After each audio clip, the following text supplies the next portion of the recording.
Are we on? Pick that up. All right. Good afternoon, folks. We're still in a weather delay here. The wind outside is fairly brisk, so we're doing a student interview. Please introduce yourself, Ron.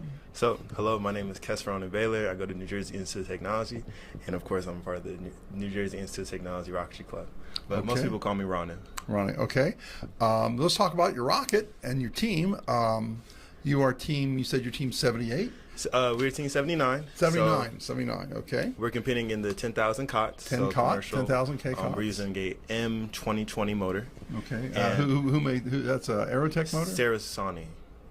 Okay. Yes, Sarasani motor. So you didn't dope it with it. It's not going to be a colorful motor. It's just it's a white motor. Wow. Okay. We wanted to keep it simple.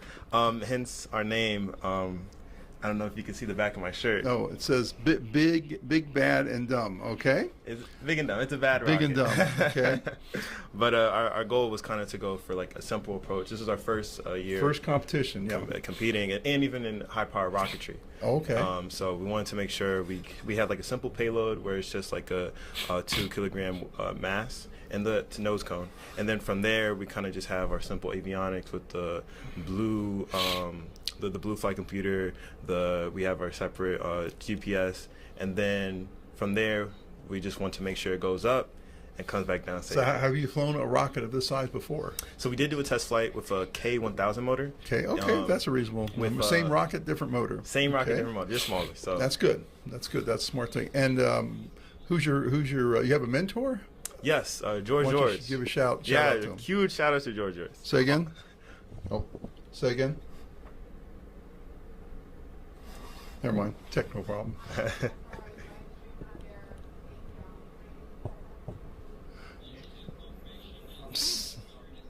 So, okay, I'm getting some. Could you say that again? I didn't quite hear it. Nick. Okay, not Rick. Okay. Is live stream on? Okay. We're still going. Okay. Okay. Sorry, technical issues. It's all good. So basically, who is your mentor? You said? Yes. So my mentor is George, and we kind of met him. He's from New Jersey, from the area, and he's kind of been guiding us on how to build our high power rocketry. And where do you guys fly? Where did you guys fly your original or this? We flew it in like upstate New York. Upstate New York, yeah. With Metro. Okay. So that's where we flew. And that's a pretty popular high power rocket place. Very popular. Actually, one of our members actually got his L1 there too. L1, congratulations! Yeah. Congratulations! We're trying to spread the fire, slowly but surely, step by step, really get our foot in hand inside that. One thing you might consider doing is next year, when how you try to recruit freshmen, teach an L1 class. And that I've talked to many universities, and that gets a lot of students interested in it because they actually build a real high power rocket. So that's the thing to do. One thing I actually really love about being here in person is not only just talking to the judges, but also talking to the other teams. Sure. And so just sharing knowledge about oh, how did you get your L1? How did you get your L2? Oh, what kind of structure do you have for this? Oh, what type of flight computers you use for this? Oh, how are you using to turn on the flight computer, turn it off? All the different information that we're kind of learning and are going to be able to use for next year's that can help us advance as a club. So that's one thing is called networking in the business world. You're networking. Have you talked to any foreign teams? Yes, I have. Shout out to Brazil. Shout out to the Brazil team. I've talked to the Brazil team. What's it called? The Scotland team was actually what helped us out because our radio doesn't have a strong connection from the ground station. Okay. So they're like, oh yeah, we'll go talk to the people, and they might be able to move your ground station closer. So I feel like the biggest thing is not being afraid to ask, it's for help or even just to talk to people, because most of the time you want to be who you're comfortable with, and that's your team. That's your. That's good. That's good.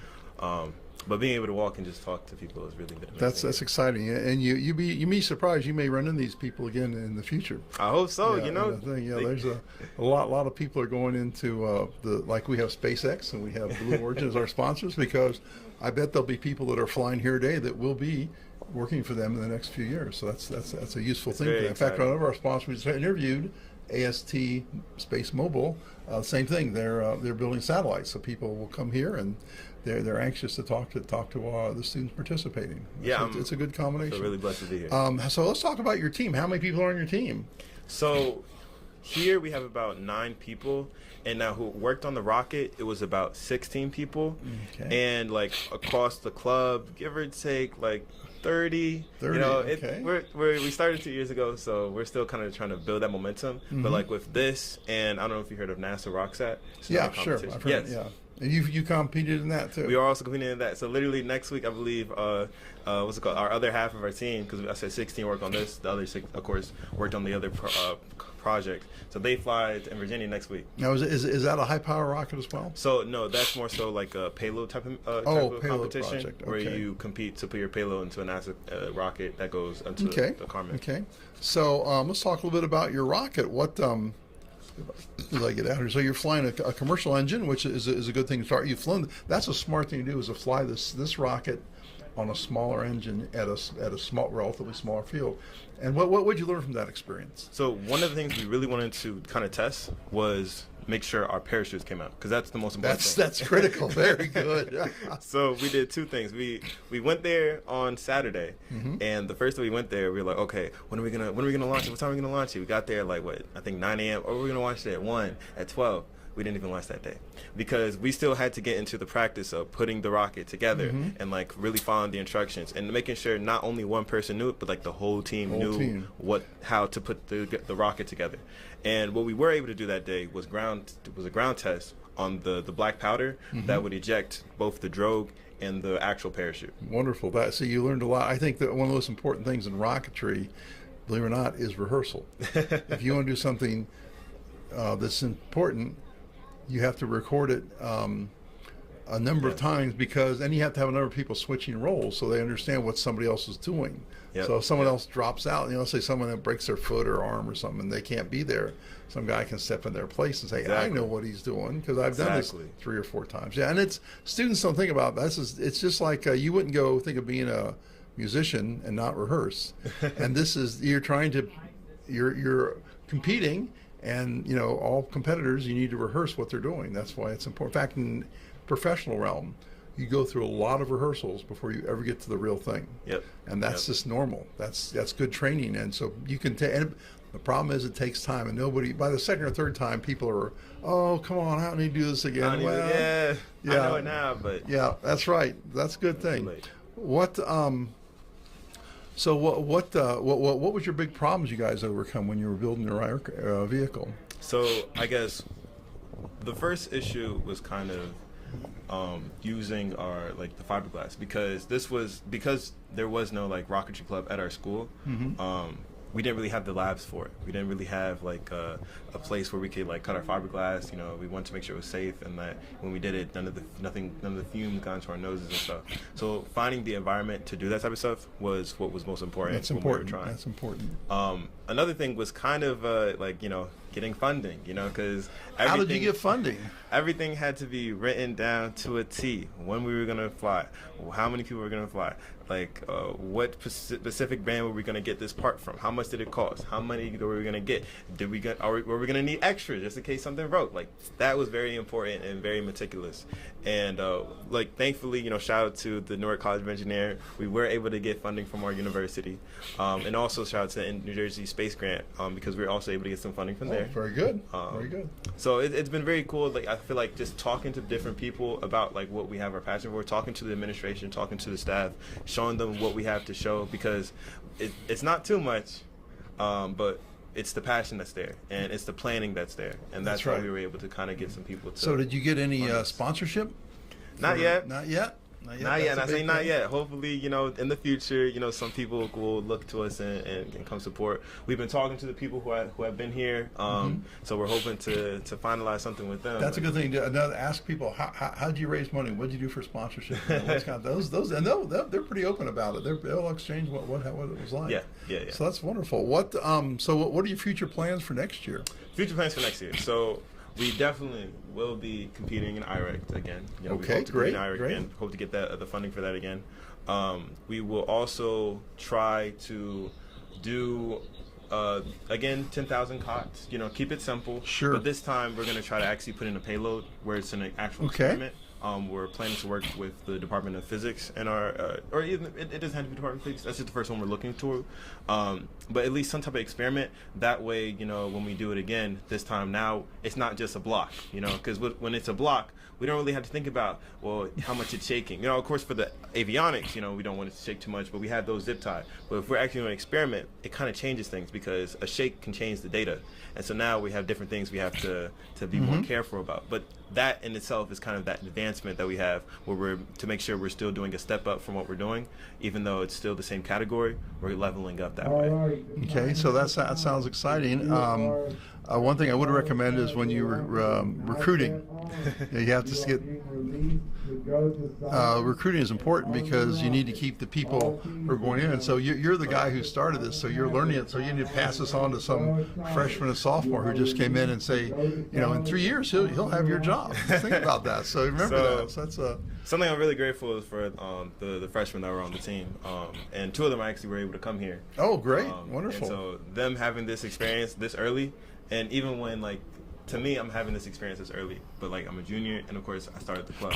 They're coming into the club with the experience, so they will really be able to to expand and build this up into something beautiful. Yeah, it's good to also keep close communication with your mentor and all. In fact, if you can get an L2 when you go up, and because you guys, there's a pretty big high powered group in the New York area, isn't there? Yeah. I thought, and they fly up in what do they call it, ERG or.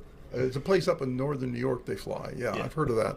So if you can get into that, and you'll get a lot of experience. They can give you. These guys have done a lot of things, and they can help you out instead of having to make the mistakes. They'll tell you, oh, don't make this mistake like I did. Yeah. So that's the thing. And you will, believe it or not, you'll turn around eventually, and you'll tell other people, I made that mistake once, and this is what you do not to make that mistake again. So those things are all additive, and it contributes.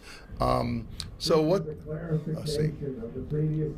They flying? Nope, they're doing anything. I'm waiting. Should go out there because we're going to do igniters as well. All teams. So they're talking. The reason we stopped there, we're listening to what they're saying outside. Get out there to arm. Get out there to put your igniter in. All teams report to solid pads. If you are in Salvo 4, to arm and get your igniter. They're talking about pads and arming. Okay. The wind must be dying down. So do you think you're ready to fly?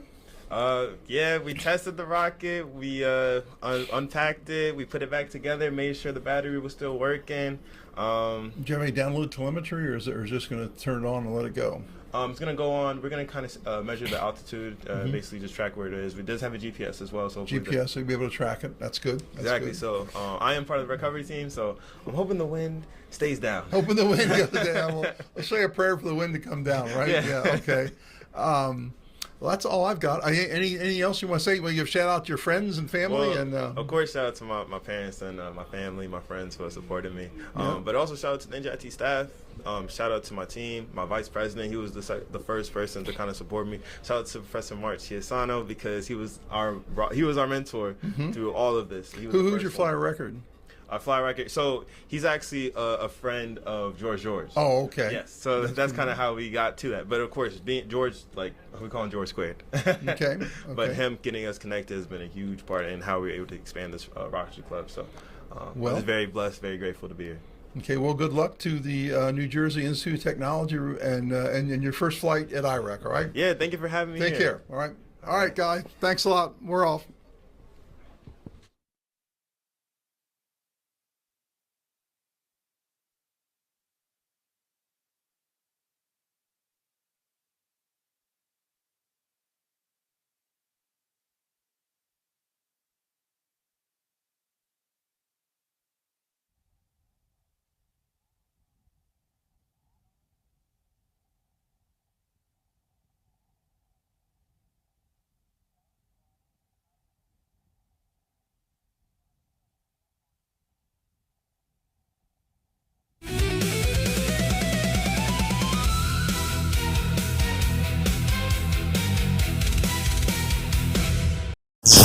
Yeah.